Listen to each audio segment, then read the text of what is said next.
va pouvoir commencer maintenant si vous le voulez bien. On ne sera pas aussi nombreux que prévu, grève de métro oblige, mais en tout cas la plupart des participants et l'ensemble des intervenants en tout cas sera là pour cette réflexion sur le Grand Paris. Alors ne comptez pas sur moi pour une très longue introduction, l'essentiel c'est qu'évidemment vont dire nos intervenants.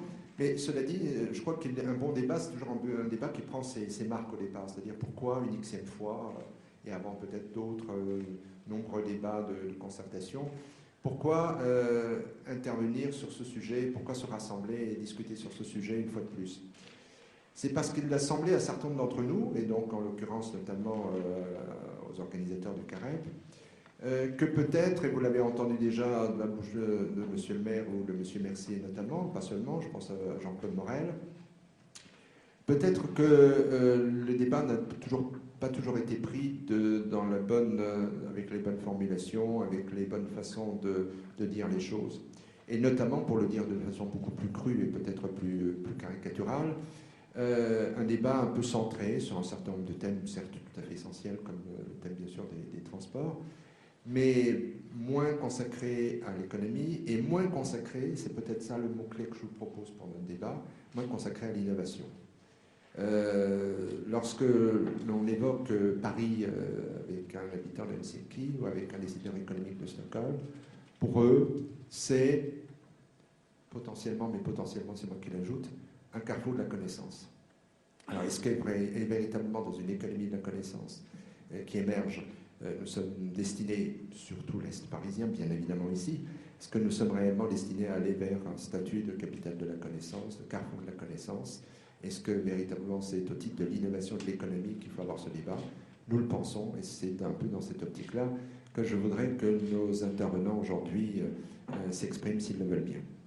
Alors, je vais peut-être simplement faire un tour de table pour que chacun puisse dire d'où il parle, sur la bonne vieille formule, et également quel est, du coup, à partir de là, son regard sur cette question de Grand Paris.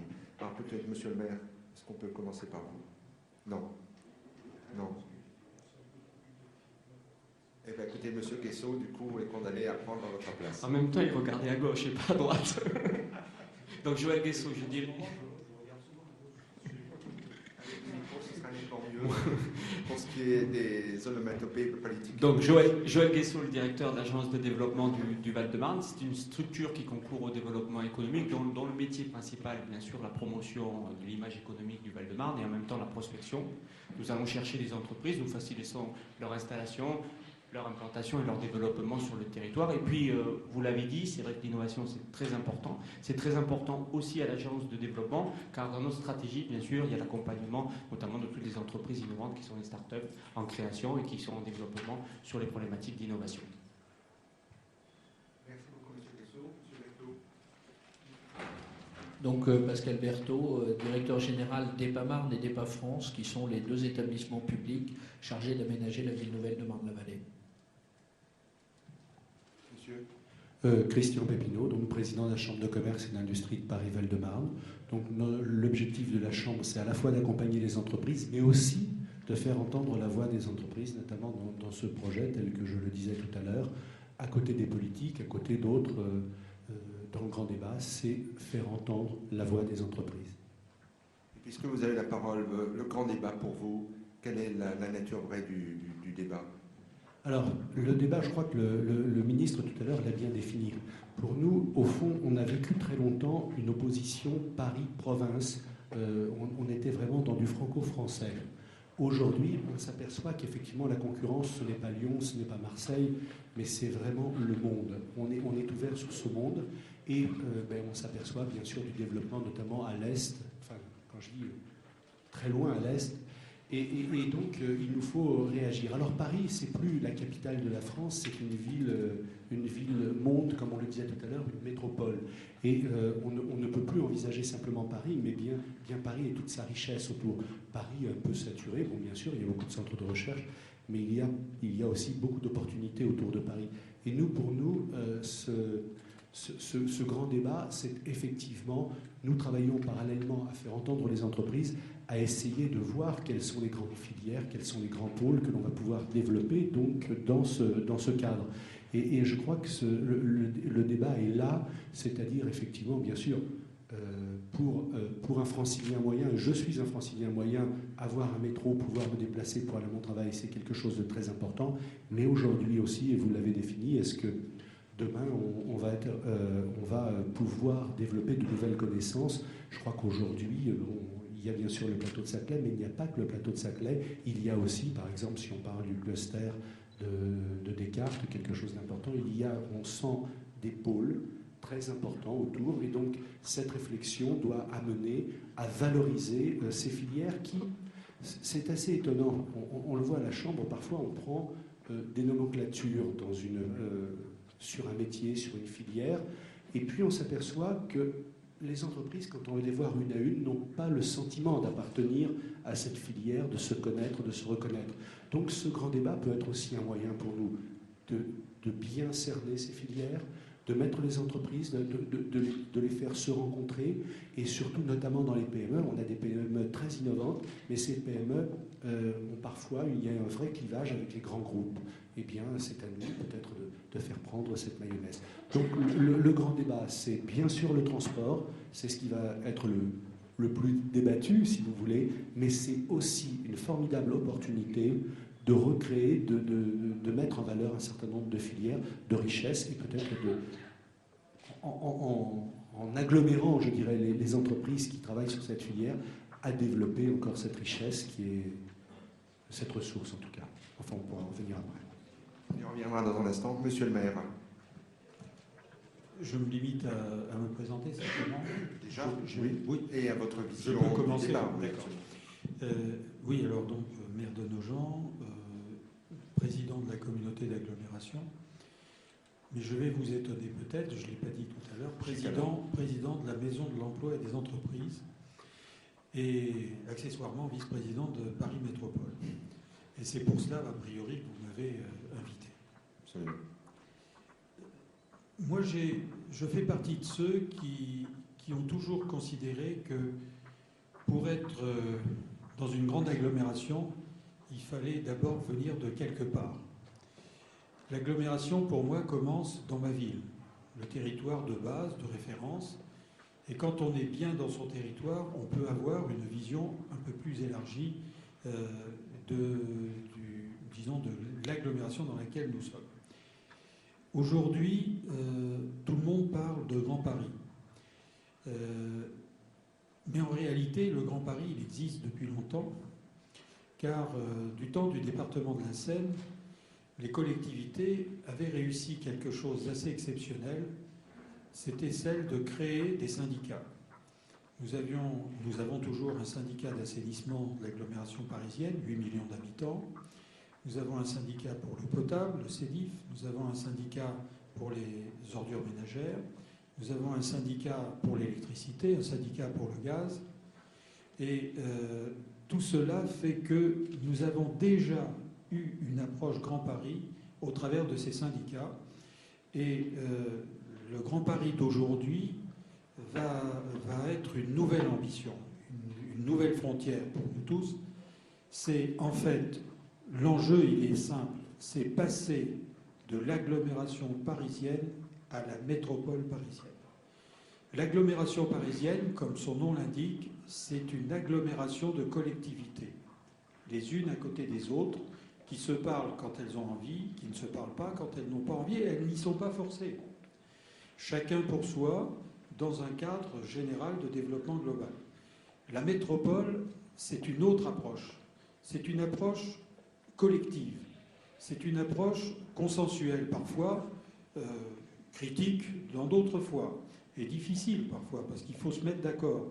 Il faut se mettre d'accord sur des enjeux, et sur des enjeux qui dépassent largement, comme le ministre vient de vous le dire, l'agglomération entre guillemets parisienne, hein, puisque le dynamisme ou non du Grand Paris, c'est-à-dire de la métropole parisienne, aura un effet positif ou négatif sur le pays lui-même.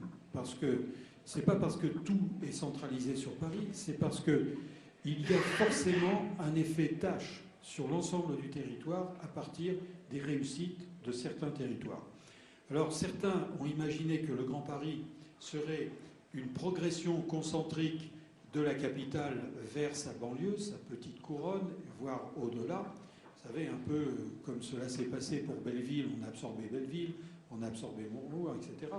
Eh bien, l'objectif qui est poursuivi, ça n'est plus ça. Et le président de la République l'a bien défini dans le discours de Chaillot. Il avait bien posé les principes de ce que devait être demain la métropole et le Grand Paris. C'est avant tout un Grand Paris qui s'appuie sur des territoires de projet, des territoires spécifiques. Ces territoires, ils existent, on les a détectés, certains sont en cours de création, certains existent déjà depuis longtemps, ils ont des spécificités, ils ont des thèmes. Et les thèmes, on en discutera tout de suite parce qu'il y a des personnes très qualifiées autour de nous qui pourront le faire. Mais c'est un développement non plus concentrique, mais polycentrique. C'est-à-dire qu'on s'appuie sur des territoires qui ont des spécificités.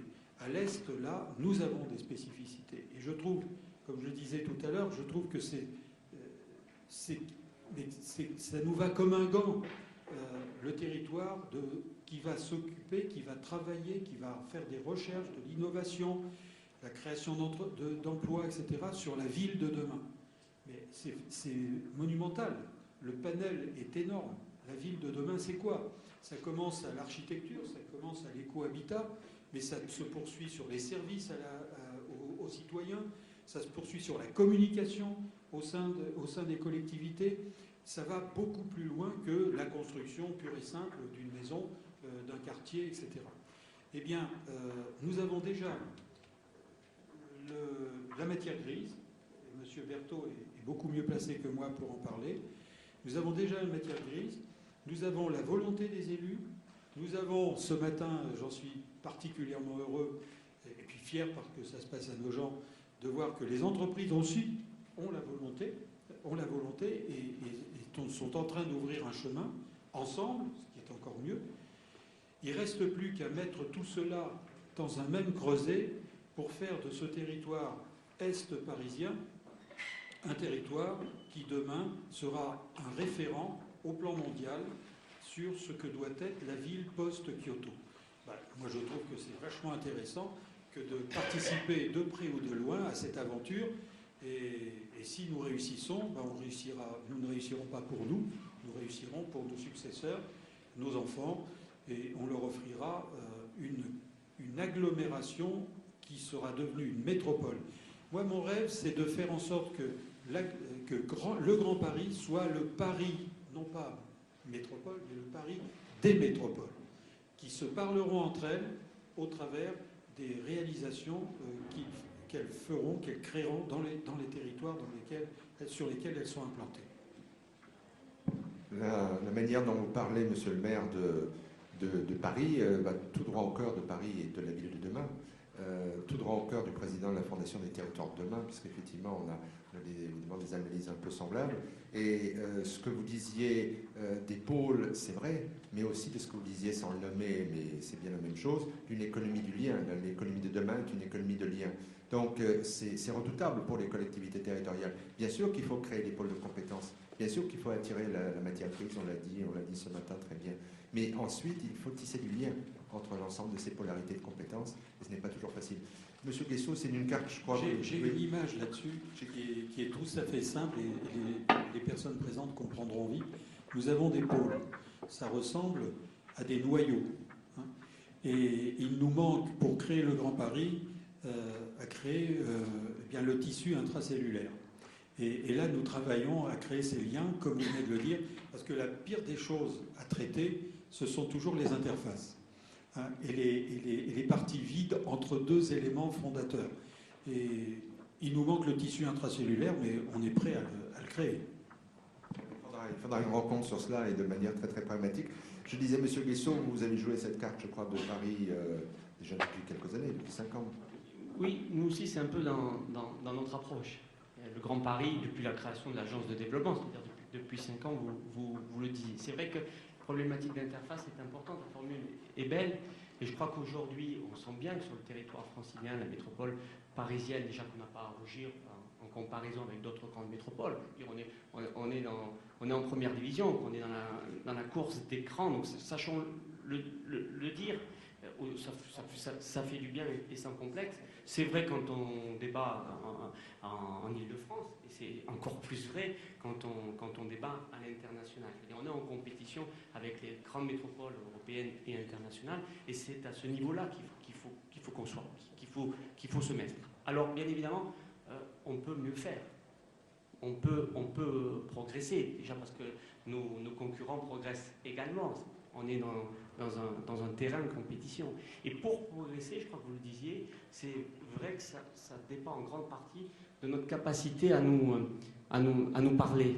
Et c'est vrai que l'interface est extrêmement importante. Et aujourd'hui, le terreau de l'innovation, la compétition va beaucoup se jouer, se gagner sur justement ce champ-là, disons, et de terrain de prédilection. Ça passe nécessairement par plus d'échanges, par plus de coopération entre les entreprises, les grandes et les petites. Le président Pépineau y faisait référence, mais aussi entre les écoles d'ingénieurs, les universités, les laboratoires et les entreprises. C'est absolument nécessaire. Et puis, je pense aussi que la coopération, elle est bien évidemment territoriale. On parlait des syndicats intercommunaux ou interdépartementaux. Elle est sans aucun doute supra également territoriale.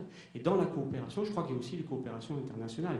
L'enjeu de l'innovation dépasse toutes les échelles, y compris les échelles locales. Et c'est là où ça se joue. Alors, c'est ce qu'on essaye modestement de faire à l'Agence de développement du Val-de-Marne. C'est vrai que depuis 5 ans, quand nous présentons le Val-de-Marne, le territoire, nous nous présentons comme complètement de la métropole.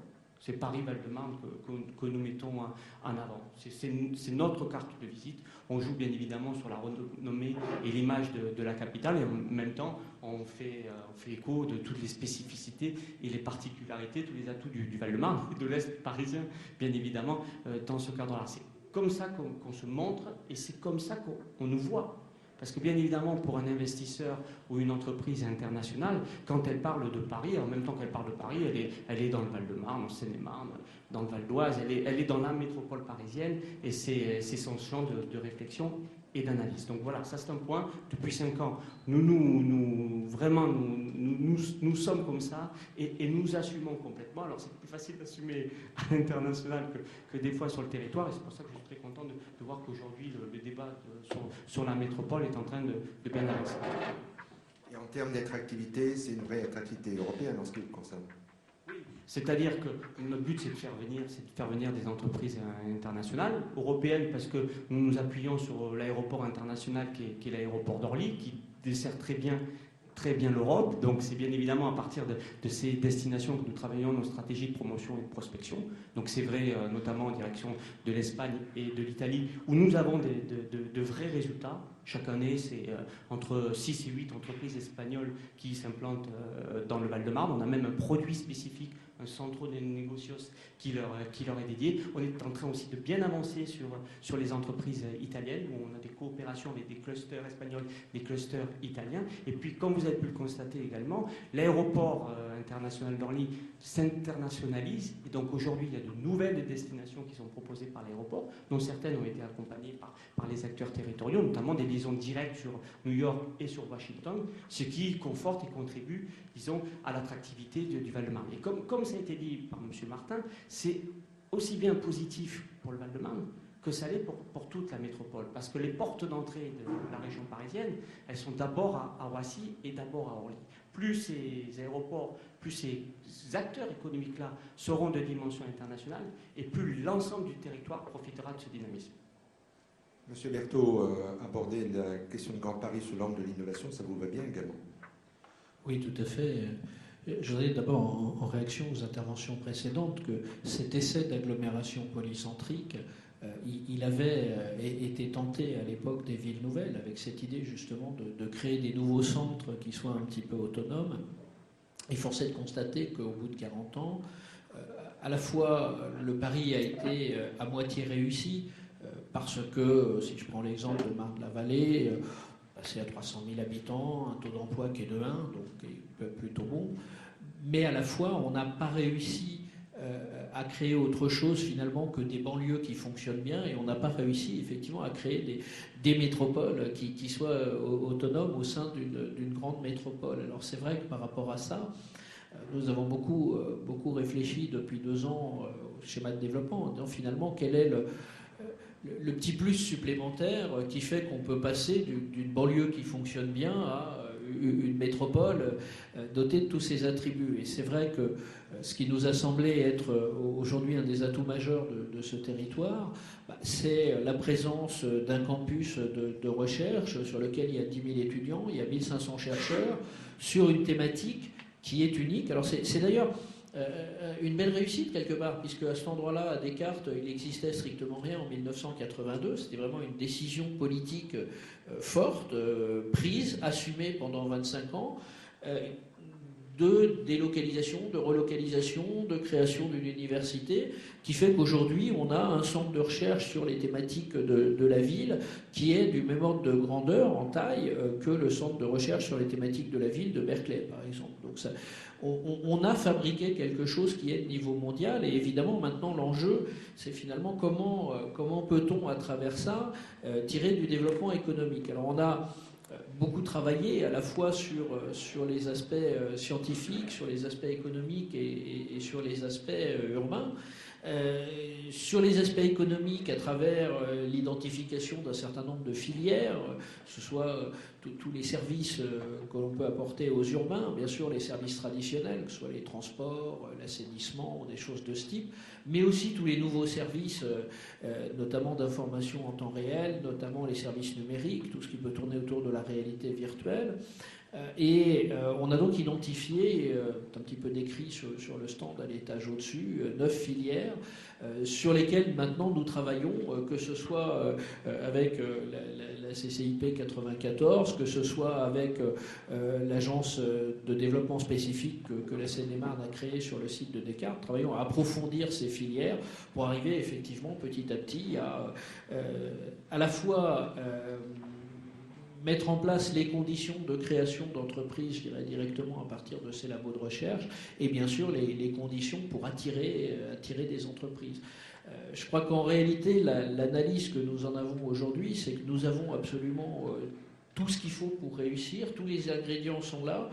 Là aussi, il faut créer du lien, il faut arriver à créer une dynamique.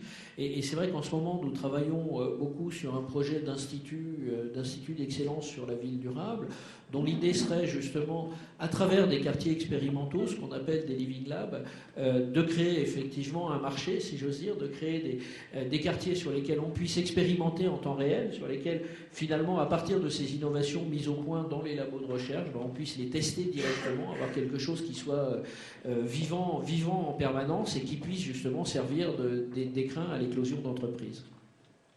Vous évoquez là un mot un peu magique, du moins pour un certain nombre d'entre nous. Tout le monde n'a peut-être pas suivi forcément ce dossier. Vous parliez de Living Lab. Vous pouvez nous en dire un peu plus ? On est assez frappé dans le domaine de la ville de voir que finalement, c'est un domaine qui est évidemment totalement intégrateur, je veux dire, avec des marchés qui aujourd'hui sont totalement segmentés. Et la difficulté, bien évidemment, c'est d'arriver à mettre en relation ces différentes filières, des entreprises de secteurs qui peuvent être très très différents les uns des autres, pour arriver effectivement à créer de l'innovation en mettant tout ça ensemble et en construisant un projet global. C'est évidemment extraordinairement difficile, et la tentation, elle est bien sûr de travailler sur le niveau conceptuel, de travailler en recherche, mais finalement au moment où on veut mettre en œuvre, on recommence comme avant avec les procédures habituelles. Et donc c'est vrai que ce que nous voulons faire, c'est à travers l'aménagement de ce cluster, dont en gros on a à peu près estimé que le champ sur lequel le campus universitaire pouvait rayonner allait grosso modo de la 86 jusqu'à la Francilienne. On a estimé effectivement que sur ce territoire-là, on pouvait avoir un certain nombre de quartiers expérimentaux sur lesquels on propose aux entreprises, et justement à l'ensemble des entreprises et aux chercheurs, de venir effectivement avoir cette approche globale en temps réel, dans quelque chose qui soit assez dynamique, parce que ça veut dire qu'il y a des choses qui marcheront, il y a des choses qui ne marcheront pas, qu'il faudra évidemment immédiatement défaire et refaire, mais vraiment d'avoir cette potentialité de commencer en grandeur nature à mettre autour de la table les entreprises des différents secteurs, les universitaires, pour arriver effectivement à inventer une nouvelle façon de faire la ville. Merci beaucoup pour cette définition qui rejoint peut-être l'essentiel de ce qui a été dit sur le Grand Paris depuis le début de ces séances, à savoir bien sûr la matière grise, bien sûr les entreprises, mais aussi les citoyens, les habitants de cette ville de demain. Monsieur Pépinot, il vient d'être évoqué le cluster d'écart. Pour vous, ce cluster, c'est quoi? Alors, tout d'abord, peut-être ce que je n'ai pas dit tout à l'heure, c'est que le Grand Paris, dans les chambres de commerce, nous l'avons réalisé. Puisque nous avons maintenant, avec le projet de loi, nous avons une chambre de commerce, ce qui fait qu'on peut parler, lorsque nous travaillons avec EPAMARN, et on a lancé, c'est-à-dire qu'en fait, il y a un personnage unique qui représente à la fois le Val-de-Marne, la Seine-Saint-Denis et la Seine-et-Marne. Donc c'est beaucoup plus facile. Déjà au niveau entreprise, on a fait un pas supplémentaire. Donc c'est vrai que pour nous, on avait, quand on a défini le Grand Paris, c'était des territoires de projet. Et bien sûr, le cluster, disons, du pôle Descartes, pour nous, c'était un des grands projets. Alors c'est vrai, on a parlé de recherche, d'innovation. Ça, c'était le premier point, et nous y sommes, puisque nous avons au cœur, nous avons l'ESSIer, qui est une de nos écoles. Mais le problème est après de passer à l'étape suivante, ce qu'a bien défini M. Berthaud. Et là, pour nous, le cluster, en tout cas la façon dont on va essayer d'y travailler, à côté bien sûr de ceux qui y sont déjà, c'est dans ce cluster, nous avons déjà recensé plus de 300 établissements, plus de 4000 emplois, donc qui sont souvent des PME, et c'est au fond de passer à la phase pratique de valorisation industrielle, c'est-à-dire de tests réels, disons, de ce que nous faisons et d'aller un peu plus vers l'entreprise. Donc ça, je crois que c'est quelque chose qui est fondamental, et notre travail, c'est qu'au fond, ne pas laisser simplement la recherche, mais bien d'associer, en tout cas, de faire comprendre aux entreprises qu'il y a des opportunités à l'intérieur. Aujourd'hui, chacun est un peu disséminé sur le territoire, travaille sur ces sujets, sans pour cela avoir conscience d'un global, d'appartenir à une communauté, si je puis m'exprimer de cette manière. Et donc, ce que nous voulons faire, c'est une task force économique, c'est-à-dire effectivement impliquer les entreprises dans le développement d'un territoire. Donc on va le travailler bien sûr avec EPAMARN, nous sommes totalement partenaires, mais avec le Conseil de développement du Val-de-Marne, le Presse Université, enfin l'agence Seine-et-Marne Développement, essayer de travailler bien sûr sur cela. Donc avec quelques objectifs, c'est rendre le territoire plus lisible aux entreprises, leur faire prendre conscience de la richesse de ce territoire sur le domaine où elles exercent leur métier. Ça, je crois que c'est quelque chose qui est important. Ensuite, favoriser les synergies entre les PME et les grands groupes. Alors moi, je le vois, puisque dans mon propre métier, on essaye de faire, je suis dans l'agroalimentaire, on essaye de faire des Nutri-Pôles, et on s'aperçoit qu'il y a toujours une rupture entre des grands groupes qui ont leur propre système de recherche et les PME. C'est-à-dire qu'effectivement, bon, on se dit formidable, il y a un grand groupe. Soit elles sont sous-traitantes, et là ça va. Autrement, s'il n'y a pas de lien, au fond, les grandes entreprises ne sont pas toujours moteurs pour les PME. Donc c'est effectivement essayer de faire cette synergie, et puis, comment dirais-je, de permettre aussi à ces entreprises, à ces PME, d'être informées, de suivre effectivement les évolutions, les grands projets. Donc pour nous, ça sera d'abord de créer aussi, je dirais, des collèges d'entreprises qui vont pouvoir être d'abord sensibilisés, informés, et puis peut-être participer bien sûr à des grands projets qui pourraient être des projets communs avec des grands groupes, avec des centres de recherche. L'innovation n'appartient pas simplement aux grands groupes. C'est une vraie richesse. Parfois, on découvre dans des petites PME, je le vois, parfois nous avons des visites, et je dois modestement reconnaître que parfois on trouve des gens qui sont porteurs de très grandes idées, malheureusement un peu isolés. Et si vous remettez ces PME fortement innovantes dans un mouvement, dans une synergie, ça peut donner de très beaux résultats. Monsieur Martin, cette description de Paris Métropole comme task force, ça vous va bien? C'est un langage que vous acceptez? Mais évidemment, vous avez tout à fait raison. Je reviens sur ce que vient de dire le président Pépinot. Les grands groupes, les grandes entreprises ont des logiques que n'ont pas, bien sûr, les PME, PMI. Sur ce territoire, c'est un territoire principalement de PME, PMI. Un pourcentage très important, supérieur à 70% sur certains secteurs. Ce qui veut dire que Si nous arrivons, par la dynamique créée sur le cluster, à faire venir des grands groupes, des groupes d'ailleurs qui souvent sont même divisés eux-mêmes en secteurs spécialisés, et ils pourront s'appuyer sur un tissu de PME-PMI riche et très innovant.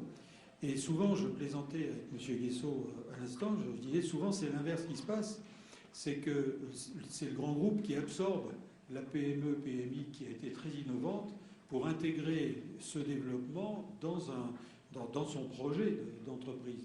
Donc ces liens-là, ils existent naturellement entre grands groupes et PME-PMI, mais le jour où des grandes entreprises viendront sur ce territoire en plus grand nombre, ils trouveront un tissu déjà irrigué par des PME-PMI de bon niveau, de très grande qualité, et qui sont dans des domaines qu'aujourd'hui, certains d'entre vous peuvent ignorer. Ils vont très très loin dans l'innovation et dans les métiers de demain. Ils innovent, ils créent, et l'agence de développement du Val-de-Marne en connaît un certain nombre. Je peux vous dire que ici, nous sommes, comme je disais tout à l'heure, dans un cercle vertueux si on amène le petit plus qui permet de déclencher un processus économique et surtout aussi de développement en matière d'emploi qui est là, latent.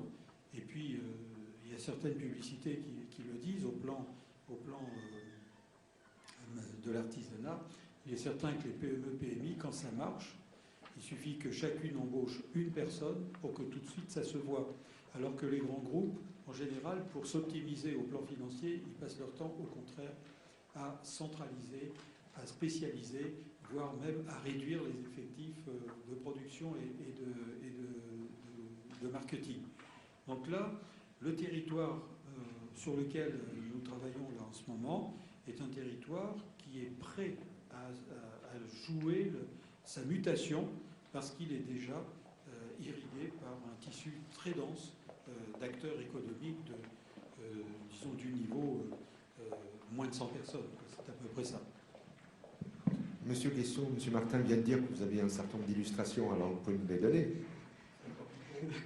Non, je suis bon passage de parole. Je suis tout à fait d'accord avec ce qui vient d'être dit. Alors, le grand groupe, c'est aussi une locomotive. C'est-à-dire que, déjà en termes d'image, il contribue à l'identification d'un territoire, à la pertinence d'une destination économique. C'est la raison pour laquelle nous allons, ici ou là, chercher des grands groupes, des sièges sociaux, parce que bien évidemment, au-delà du poids que ces entreprises représentent en elles-mêmes, elles confortent l'image, donc l'attractivité d'un territoire. Donc, vous avez raison. Vous avez raison de prendre le sujet de cette manière, et en même temps, je crois que vous avez raison de le dire, et c'est une richesse. Dans le Val-de-Marne en particulier, à peu près les mêmes caractéristiques économiques que dans la capitale, le territoire est d'abord composé d'un tissu de très petites et moyennes entreprises. Alors c'est une vraie force parce que ça veut dire autant d'entrepreneurs qui sont énergiques, qui sont innovants pour beaucoup d'entre eux, qui contribuent à la richesse du territoire. Et en même temps, c'est pas sans poser quelques difficultés aussi, puisqu'ils sont ici ou là disséminés sur le territoire. Ça a été dit, on n'identifie pas toujours leur savoir-faire, leurs compétences.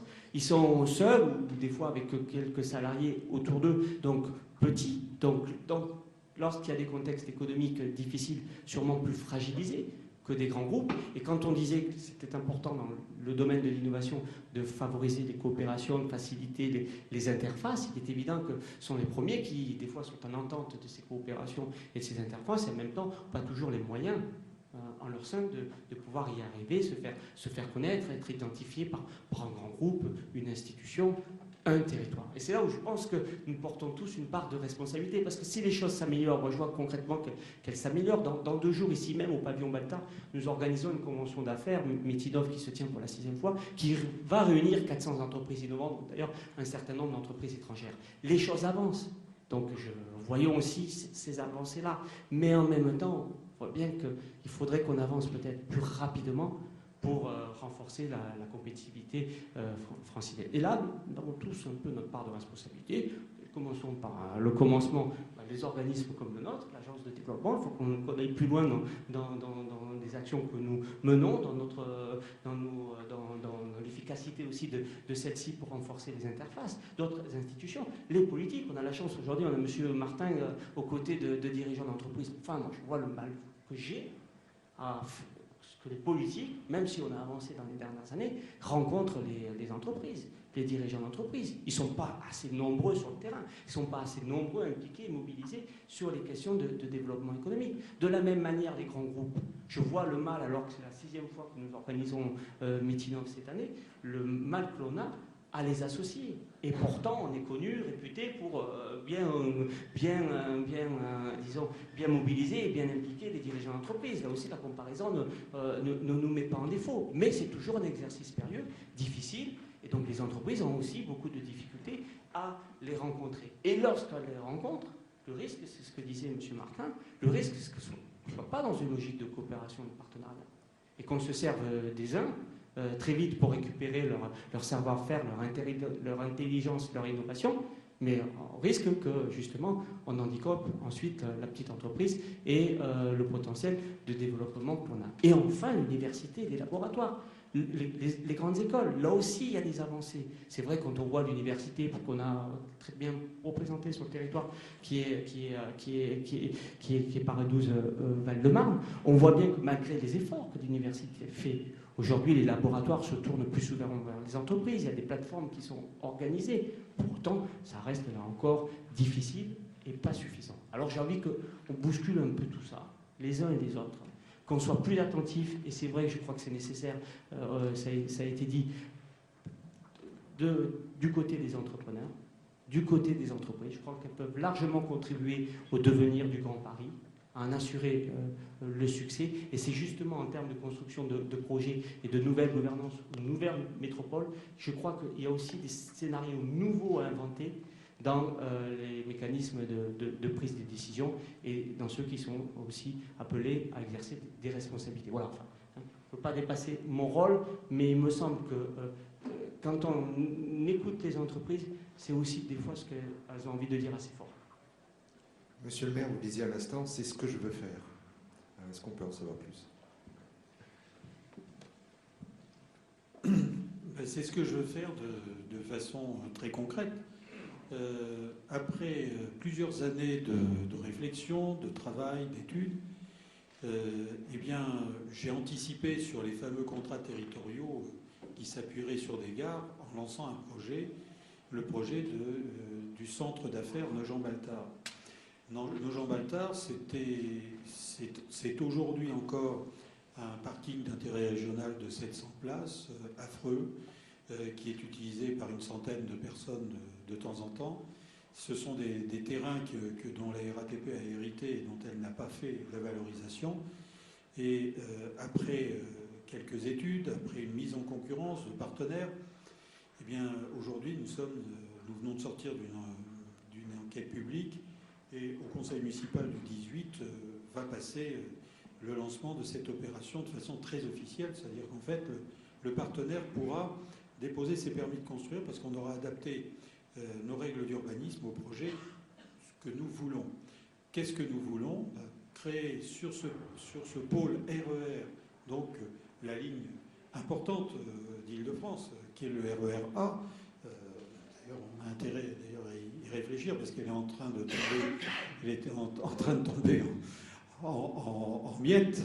Ce matin, je prenais le train pour aller sur Paris. D'ailleurs, c'est la première fois que je suis arrivé à l'heure parce qu'il n'est pas tombé en panne. Il y en avait peut-être moins. C'est peut-être pour ça qu'il a pu passer plus facilement dans le goulet central de Paris. Eh bien, sur ce pôle, à 3 gares de la gare de Lyon, nous allons créer 28 000 m² de bureaux sur un petit terrain. De l'habitation, du commerce, une résidence hôtelière, etc. Et je suis allé, mille excuses à mon collègue de Neuilly-sur-Marne, je suis allé voler à Neuilly-sur-Marne le siège social d'Eiffage Travaux Publics, qui va s'implanter là. Mais l'objectif, c'est ce dont on parlait à l'instant, c'est qu'il faut des locomotives. il faut des identifications au plan des entreprises phares, au plan international et au plan national. Et quand on a réussi ce type d'opération, on est sûr d'avoir un rayonnement supérieur sur le territoire et attirer des PME, PMI autour qui sont là comme des apports complémentaires, mais voire même qui sont dans la queue de l'étoile et qui vont, dans des métiers complémentaires, créer de l'emploi. Là, on va créer dans les 700 emplois à peu près, enfin on va transférer 500, on va en créer 700, on va en ajouter 200. Mais je ne pourrais pas le faire si j'avais mis l'entreprise X inconnue au bataillon, etc. Il fallait que j'ai un leader. J'ai réussi à le trouver. Leurs intérêts se sont confondus avec ceux de la ville et vice-versa. Et aujourd'hui, on va pouvoir le faire. Mais si demain, ces mêmes grands groupes s'intéressent enfin un peu plus, mais ça c'est Pascal Berthaud qui le dira mieux que moi, au territoire de Descartes, eh bien, après toute la dynamique qui a été créée durant les dernières années, là on pourra enclencher une autre dimension de territoire qui sera celle de l'appropriation par les grands groupes de ce grand projet qui est la ville de demain. Et quand on la décortique, cette ville de demain, on s'aperçoit qu'il y a pour la ville de demain à créer des nouveaux métiers, des métiers auxquels on ne pense pas aujourd'hui, mais qui seront ceux que créeront les PME-PMI autour de ces grandes locomotives que sont les groupes multinationaux. Monsieur Berthaud, vous l'avez entendu, vous allez nous le dire mieux. Non, mais je crois que le problème auquel on est confronté et sur lequel nous travaillons tous, c'est la question de l'image. Je veux dire, moi, je suis né pas très loin d'ici, et j'ai passé toute mon enfance bercé au rééquilibrage à l'Est, je veux dire. Sauf que le rééquilibrage à l'Est, il faut bien vous rendre compte qu'à chaque fois qu'on prononce ce mot-là, ça revient à dire à la face du monde que notre territoire est pourri, puisqu'il faut rééquilibrer en sa faveur. Moi, je ne suis pas spécialiste de communication, mais enfin, on m'a quand même toujours appris qu'il fallait communiquer sur ses points forts et pas sur ses points faibles. Ouais, voilà, donc je crois que, et ça, on sent quand même, moi en tout cas, je trouve que sur les dernières années, c'est un phénomène qui est en train de se faire, c'est que on commence à croire nous-mêmes à notre territoire. Et ça c'est un élément majeur. Je veux dire, si nous-mêmes ne croyons pas à notre territoire... M. Guessot disait l'Île-de-France étant première division. Le problème, c'est, moi, le sentiment que j'en ai, c'est que pendant longtemps, à l'Est, on s'est vécu comme si on était en 3e ou en 4e division. Alors évidemment, c'est pas comme ça qu'on va faire venir des grands groupes. Donc cette question de l'image, du marketing territorial, elle est totalement essentielle. Elle est d'autant plus essentielle que les entreprises, maintenant, on est dans une logique qui est totalement mondiale. Je peux vous dire, quand on est à Berlin, à Bruxelles, ou encore à Séoul ou à Shanghai, je veux dire, Paris, Descartes ou Saint-Germain-en-Laye, c'est pareil, c'est Paris. Hein, je crois que vous le disiez. Donc je crois qu'il faut vraiment beaucoup qu'on travaille sur cet aspect-là, qu'on fasse attention. Pour un exemple, les transports aussi. Alors c'est vrai qu'on a plein de problèmes de transport. Cela étant, partout dans la région parisienne, partout dans l'agglomération parisienne, il y a les mêmes problèmes de transport. C'est vrai que l'A4, le matin, c'est pas piqué des verres, le RERA non plus. Bon, ceci dit, vous allez sur la 13 ou sur la 6 ou sur la 1, pour prendre les 4 points cardinaux, c'est pareil. Donc je crois qu'il faut vraiment à la fois qu'on travaille sur le fond, pour régler ces problèmes-là, et Dieu sait si on y travaille sur les questions de transport, et à la fois je crois qu'il faut qu'on n'ait aucun complexe sur le sujet, parce que effectivement nous avons largement autant, si ce n'est plus d'atouts, que nombre de territoires de l'agglomération parisienne. Après, c'est ce que disait M. Martin, je veux dire, on est dans une concurrence des territoires, qu'on le veuille ou non, et c'est vrai que les entreprises qui viendront s'installer, ou les entreprises qui se créeront, parce que je crois que l'enjeu, c'est aussi beaucoup la création d'entreprises, c'est vrai que celles qui se créeront sur notre territoire, elles ne se créeront pas ailleurs. Celles qui viendront sur notre territoire, ce sera toujours au détriment de quelqu'un, mais je crois qu'il faut vraiment qu'on rentre dans cette logique-là. En tout cas, moi, c'est vraiment un message d'espoir que je voudrais porter. Vous savez, nous avons un territoire qui a énormément d'atouts, donc capitalisons dessus. Et l'image, en quelques années, elle va changer. Il n'y a pas de raison. On commence d'ailleurs déjà à sentir qu'elle est en train de changer. J'ai l'impression que Jean-Claude Morel a eu beaucoup de succès ce matin en évoquant son enfance, parce que vous êtes déjà deux à l'avoir évoqué. L'un sans micro, l'autre avec micro, mais ça revient au même. Monsieur Pépineau, l'Est commence à y croire. Vous êtes évidemment d'accord? Oui, bien sûr. Il y a un peu plus de 10 ans que je suis sur ce territoire. Il y a 10 ans, on était dans la situation où on pleurait un peu sur le Val-de-Marne. Aujourd'hui, donc je le disais tout à l'heure, en taux de création, nous sommes un des départements les plus actifs. 11% depuis le début de l'année par rapport à la même période l'année dernière. En dehors du phénomène auto-entrepreneur, plus 4%. Dans une période de crise, c'est pas mal. Donc, alors, il y a maintenant à attirer d'autres entreprises, mais on a ce potentiel de création. Et ce matin, c'est un peu bon. Avant de venir ici, j'ouvrais un autre colloque qui était un colloque de l'ODIM sur l'immobilier d'entreprise.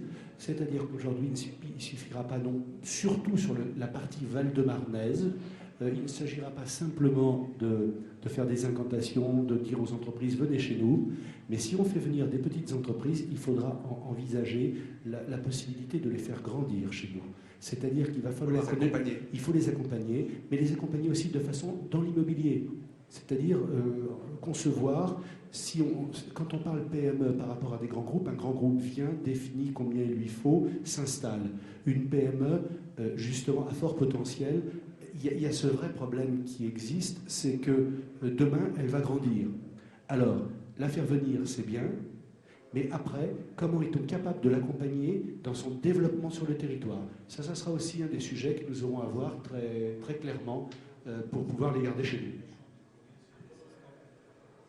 nous. Alors ça, si vous ne le dites pas à tous, Monsieur Martin?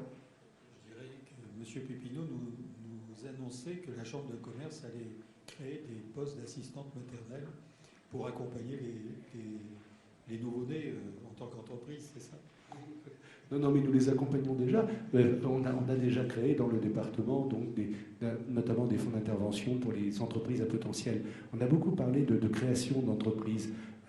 Là, je l'évoquais, mais la politique nationale, d'ailleurs, c'était la création d'entreprises, faire du score.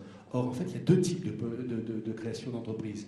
Il y a la création d'entreprises qui est qui est tout à fait louable, du petit entrepreneur qui s'installe. Et puis, on a vu des entreprises passer de 0 à 50 en 2 ans, c'est-à-dire celles à fort potentiel. Donc, je crois qu'il faut aussi qu'on détermine bien dans notre accompagnement ce type, c'est-à-dire travailler aussi sur les entreprises à fort potentiel. D'une part, dans leurs projets, les emmener à l'international, les accompagner. Ça, c'est quelque chose qui nous semble important aussi, parce qu'elles vont vite et il faut les aider là où on peut. Et puis d'autre part aussi sur leur développement foncier, immobilier, etc. Donc deux aspects.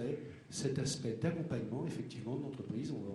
On est les nounous, alors bien sûr, sur leur cœur de métier, on n'a pas à intervenir, parce que généralement, mais bien que des fois, sur le travail sur les ressources humaines, sur un certain nombre de problèmes, on peut les accompagner. Il y a tout le travail à l'international, c'est-à-dire de mettre les réseaux à disposition à l'international. Ça, je crois que c'est très important, parce que quand on est sur des entreprises d'innovation, c'est pas pour un tissu simplement local, c'est pour effectivement vendre un petit peu plus loin, et ensuite leur permettre de grossir, bien sûr, sur le territoire, ne pas les perdre. On avait fait une étude, nous, sur le COPAC il y a quelques années. On créait beaucoup d'entreprises en Val-de-Marne, mais on en perdait encore plus. Parce que malheureusement, on ne savait pas les fixer. Monsieur Berthaud, un grand pari de l'innovation de rupture. Oui, et je voulais justement réagir sur cette question de faire grandir les entreprises, parce qu'on le voit bien, effectivement, une entreprise, c'est pas quelque chose à intenter, ça vit, ça bouge, et donc il était essentiel dans la réflexion sur le cluster d'avoir justement une taille critique suffisante qui permette d'offrir justement aux entreprises des possibilités d'évolution. Schématiquement, quand on a commencé à travailler dessus avec Christian Blanc, l'idée c'était de dire... En dessous d'un territoire qui fait 500 000 habitants et dans lequel on est capable de dégager 1000 hectares de foncier, c'est pas la peine, on n'est pas à l'échelle. Et je dirais que c'est à travers cette réflexion-là qu'on a bâti le projet de cluster et qu'on s'est rendu compte que la bonne échelle de réflexion, effectivement, c'est... En gros, de la 86 à la Francilienne, schématiquement de Créteil jusqu'à la limite des coteaux de Montfermeil, pour simplifier. Et c'est à cette échelle-là qu'on est capable de travailler. Alors évidemment, c'est compliqué, c'est sur 3 départements, mais en réalité, si on veut arriver à avoir la taille critique et à permettre justement ces effets de boule de neige qu'on peut avoir sur les entreprises, c'est bien à cette échelle-là qu'il faut raisonner.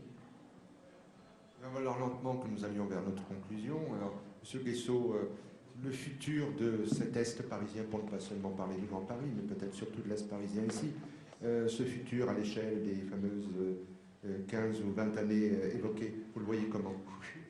C'est compliqué. Il fallait bien conclure. Oui, mais il faut bien conclure, au moins pour aujourd'hui. Non, c'est l'avenir de la métropole qui se joue. Je crois que c'était un peu le propos introductif de chacun d'entre nous autour de cette table. Je crois que ça peut être mon propos pour conclure. Ne jouons pas les uns contre les autres, même s'il y a de l'émulation, de la stimulation et de la concurrence. Et ça, je crois que c'est bien en même temps que celle-ci existe, parce que le meilleur gagne. Et ça nous pousse à toujours améliorer nos compétences, à parfaire nos organisations, à valoriser notre image. Donc, en même temps, chacun peut profiter de ce climat, disons, de compétition. Mais la compétition, avant de la jouer les uns contre les autres dans l'espace francilien, au sein de la métropole parisienne, elle se joue, ça a été dit par tous, elle se joue d'abord à l'échelle européenne et internationale. Et si nous voulons la gagner, rester bon ou dans les meilleurs dans les domaines qui sont les nôtres, améliorer là où nous avons nos faiblesses, gagner cette compétition à l'échelle internationale, il va falloir profiter de tous les atouts du territoire, des disponibilités dont nous disposons, de la force des acteurs économiques et territoriaux, la mise à profit de certaines compétences que l'on peut constater sur le territoire. Et c'est là où le Val-de-Marne, parce que c'est sur l'échelle sur laquelle je travaille, l'Est parisien, à une autre échelle, peuvent largement contribuer à renforcer l'attractivité de l'Île-de-France. Ça a été dit sur un sujet qui est la ville de demain. Je crois que ça l'est naturellement, géographiquement, par le fait que c'est un territoire qui est extrêmement bien situé dans la métropole parisienne. Et aujourd'hui, je pense que dans les capacités de développement du Grand Paris, de la métropole, c'est en partie là où ça va se jouer dans les 20 prochaines années. Faut-il aujourd'hui que nous ayons suffisamment d'ambition les uns et les autres et de volonté à porter des projets les uns et les autres pour pouvoir avancer rapidement. Voilà, je n'ai plus de temps à perdre. Je crois que c'est bien parti. Le Grand Paris, ça a été dit déjà dans les faits, ça existe. Pour autant, il faut aller plus loin dans la définition, dans la gouvernance et dans les actions au bénéfice des entreprises et de la population de manière plus générale. Et c'est maintenant que ça se joue. Voilà, n'attendons pas plus trop de temps, parce que sinon, ce sera du temps perdu. Monsieur Pépineau, en termes de temps, et la même chose par rapport à votre vision du futur, vous êtes d'accord avec cette analyse? Oui, je dirais que souvent il faut regarder le passé pour voir l'avenir. Les 10 dernières années ont été assez fabuleuses dans le Val-de-Marne, c'est-à-dire qu'effectivement il y a eu un développement économique assez important. Et je dirais une autre chose, et là je vais faire un petit coup de chapeau aussi à Jacques Martin, il y a une vraie prise de conscience maintenant du monde politique. L'économie n'était pas une priorité du monde politique. Aujourd'hui, d'une part, les clivages ont été dépassés. Il y a une vraie prise de conscience du développement et ça me donne doublement confiance parce que dans des conditions difficiles, le département a pu se développer et je crois qu'aujourd'hui, avec ce qui a été engagé, bien sûr, sur le CAREP, mais également donc sur Paris Métropole, je crois qu'effectivement, on peut être très, très optimiste. Pour moi, on n'est plus en rééquilibrage, on est en compétition, mais compétition positive, je dirais, avec les autres partis. Monsieur Berthaud, votre vision du futur du Grand Paris? Moi, je crois qu'effectivement, comme le disait monsieur Pépineau, si on regarde dans le passé la situation d'il y a 20 ans et la situation d'aujourd'hui, à la fois en termes de développement physique qui a eu lieu, à la fois en termes de prise de conscience, je pense qu'on peut être très optimiste effectivement pour l'avenir.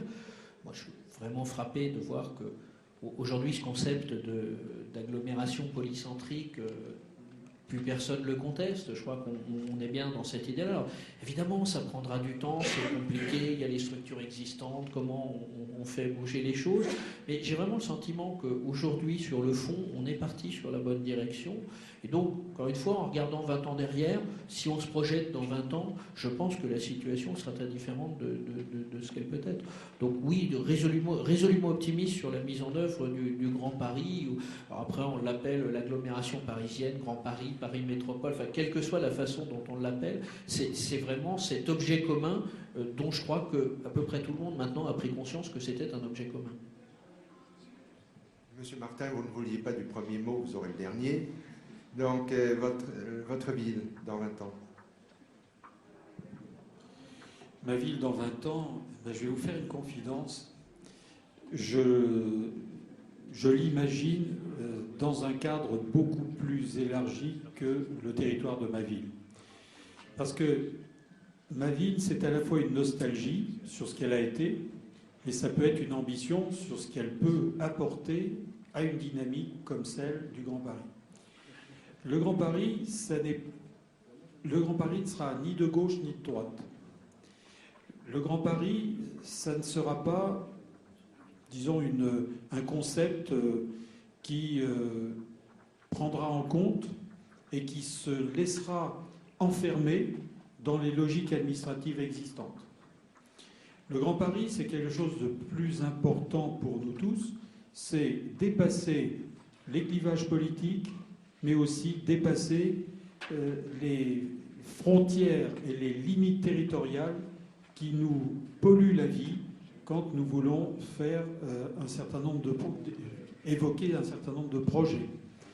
Quand vous pensez par exemple qu'actuellement, j'imagine en tant que président de la communauté d'agglomération, de l'élargir pour en faire, Pascal, une métropole, puisque nous visons 400 000 habitants dans notre démarche, eh bien, grâce à l'ACTEP, nous ne regardons pas quelles sont les communes du Val-de-Marne et quelles sont les communes de Seine-Saint-Denis.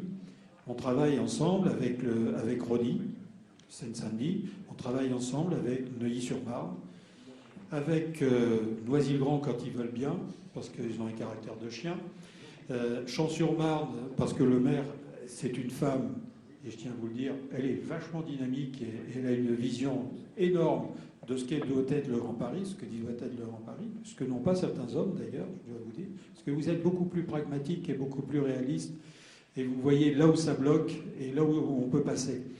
Donc le Grand Paris, pour moi, sera quelque chose au-delà des limites territoriales que nous connaissons, et c'est une grande ambition que nous devons partager. Alors, pourquoi je milite au sein de Paris Métropole, comme j'ai milité au sein de la conférence métropolitaine? C'est parce que je considère que nous sommes arrivés à un point où soit on se laissait enfermer par un processus, vous savez, à la façon dont Philippe Auguste et ses successeurs ont travaillé sur Paris. Alors vous avez les murailles de Philippe Auguste, vous avez les autres, et puis on a repoussé ça, et maintenant nous avons le périphérique qui remplace les murailles de Philippe Auguste.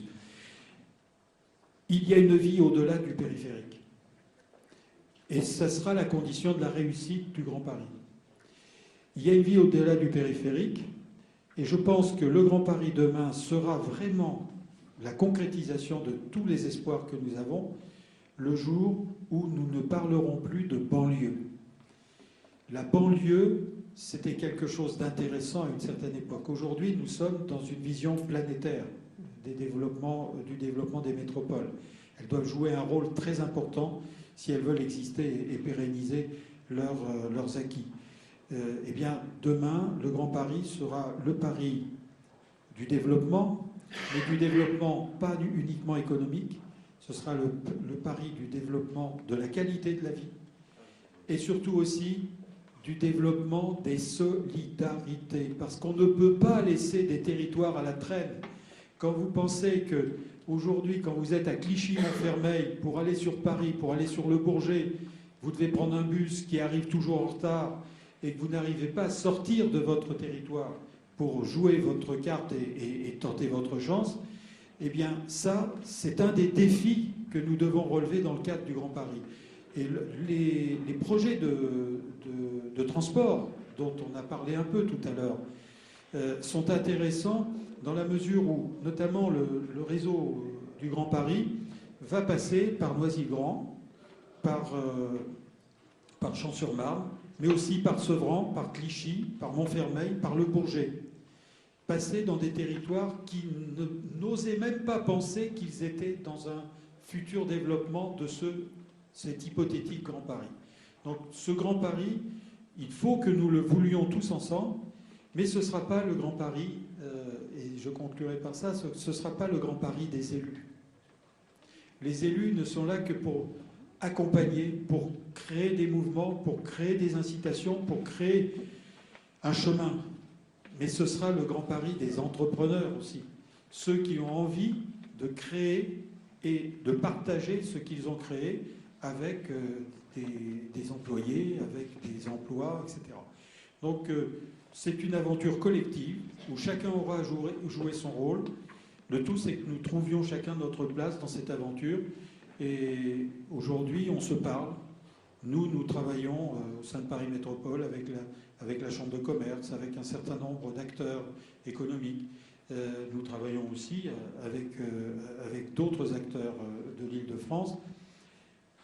La vraie réussite sera de faire en sorte que le dialogue existe entre les territoires et que les territoires se respectent, mais qu'ils soient tous, je dis bien, sans en exclure un seul, à la distribution du développement économique et de la qualité de la vie. Voilà ce que doit être le Grand Paris de demain. Donc nos gens prendront sa petite part. Et puis on sera modeste. On a été parmi les précurseurs, mais on sera modeste. Parce que ce qui compte, c'est qu'on ne soit pas un petit village gaulois isolé dans un coin, c'est qu'on partage. On partage avec les autres pour que demain, nous donnions à nos enfants un territoire en développement avec la fierté d'être là à l'origine d'une aventure qui marquera, je pense, non seulement l'Île-de-France, mais l'ensemble du territoire français, voire même toute la partie européenne du continent. Merci beaucoup, monsieur le maire. Mais écoutez, je crois qu'il est temps maintenant d'arrêter cette discussion. On est à votre disposition, bien évidemment, pour continuer les débats, pour répondre à un certain nombre de questions. Je pense que l'ambition d'aujourd'hui, nous avons réussi à l'atteindre quelque peu, à savoir changer de vocabulaire, changer peut-être les donnes d'une partie du vocabulaire de ce débat sur le Grand Paris. En tout cas, c'est tout le bien que je souhaite au futur de ce débat, pas seulement pour permettre de le retrouver en ligne, mais également que tout cela continue et que ce Grand Paris devienne en partie l'Est parisien, mais un Est parisien de l'innovation et de la réussite économique. Merci à tous.